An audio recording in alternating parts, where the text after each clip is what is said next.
അപ്പോ എവിടെയാണ് ഗോവിന്ദൻ പറഞ്ഞു നിർത്തിയത്? സഖാക്കൾ ഞെട്ടിയോ? ഹേയ്, അന്നൊരിക്കൽ ശ്രീമാൻ പിണറായി വിജയനും ഇത് തന്നെയല്ലേ പറഞ്ഞത്? ഇങ്ങനെ തന്നെയല്ലേ പറഞ്ഞത്? കൃത്യമായി പറഞ്ഞാൽ CPM RSSനെ ചേർത്ത് പിടിച്ച് വോട്ടുകൾ നേടിയിട്ടുണ്ട്. ആരാണ് ഈ RSS? വർഗീയവാദികളായ RSS. അങ്ങനെ തന്നെയല്ലേ? അങ്ങനെയെങ്കിൽ ഇനി സ്വരാജാണ് നിലമ്പൂരിലെ വോട്ടേഴ്സിനോട് ഉത്തരം പറയേണ്ടത്. അപ്പോ എങ്ങനെയാ സ്വരാജ്?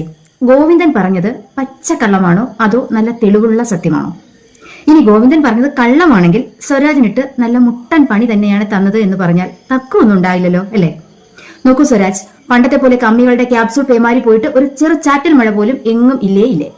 അങ്ങനെ നിലമ്പൂരും ഗോവിന്ദ എന്നുള്ള സത്യം ഇപ്പോഴേ ഉൾക്കൊള്ളാൻ ശ്രമിക്കണം. ഇല്ലെങ്കിൽ പിന്നെ ഇനി വീണ്ടും അടുത്ത 5 വർഷം കോടതി കയറി ഇറങ്ങേണ്ടി വരും. അതിനുവേണ്ടി നിലമ്പൂര് പ്രത്യേക കോടതി തന്നെ അനുവദിക്കേണ്ടി വരും. എന്നിട്ടും എനിക്ക് മനസ്സിലാകാത്തത്, ഈ സ്വരാജിനെ ഇങ്ങനെ തേച്ചൊട്ടിച്ച് ഇല്ലാതാക്കാൻ മാത്രം എന്തായിരിക്കും പാർട്ടിക്കുള്ളിൽ സംഭവിച്ചിട്ടുണ്ടാവുക? പോട്ടെ, അതൊക്കെ സഖാക്കളുടെ അടുക്കള കാര്യങ്ങൾ. കൂട്ടത്തിൽ ഒരുപാട് കാര്യങ്ങൾ നമ്മുടെ വോട്ടേഴ്സിന് മുന്നിൽ ചോദ്യങ്ങളായി ഉണ്ടെങ്കിലും കേരളത്തിലെ ഏറ്റവും വലിയ പെൺ സമരത്തിന് സാഹചര്യമൊരുക്കി പാവപ്പെട്ട ആശമാരെ കഴിഞ്ഞ 130 ദിവസങ്ങളായി തെരുവിലിറക്കിയിരിക്കുകയാണ് പിണറായി സർക്കാർ.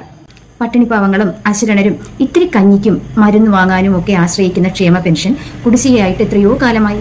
അതിൽ കുറച്ചെങ്കിലും കിട്ടണമെങ്കിൽ ഉപതെരഞ്ഞെടുപ്പുകൾ വരേണ്ട അവസ്ഥയാണ്. ഒത്തിരി കുടിശ്ശികയുള്ളപ്പോൾ 2 മാസത്തെ കുടിശ്ശികയൊക്കെ ഒന്നിച്ചു കൊടുത്തുകൊണ്ടുള്ള ഒരു തരം വോട്ടുതേട്, പ്രത്യേകതരം വോട്ടുതേട്. വിജയന്റെ ഈ കുരുട്ടു ബുദ്ധിയൊക്കെ നിലമ്പൂരിലെ ജനങ്ങളോട് ചിലവാകില്ല കേട്ടോ.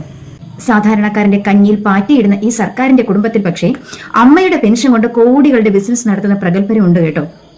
റോഡുകളിലൂടെ ജീവൻ പണയം വെച്ചിറങ്ങി നടക്കുമ്പോൾ ജനങ്ങൾക്ക് മറക്കാൻ കഴിയില്ല ആപത്തായി മാറിയ കഴിഞ്ഞ 9 വർഷങ്ങൾ. ഇതിനൊക്കെ ഒരു മാറ്റം ഉണ്ടാക്കാൻ കാത്തിരിക്കുന്ന ജനങ്ങൾക്ക് മുന്നിൽ വീണ് കിട്ടിയ അസുലഭ മുഹൂർത്തമാണ് ജൂൺ 19 പകൽ. വോട്ട് ഉറപ്പായും UDFന്. നല്ല മാറ്റം നിലമ്പൂരിന്. ആര്യാടൻ ഷൗക്കത്തിന്റെ നല്ല നിലമ്പൂരിന്.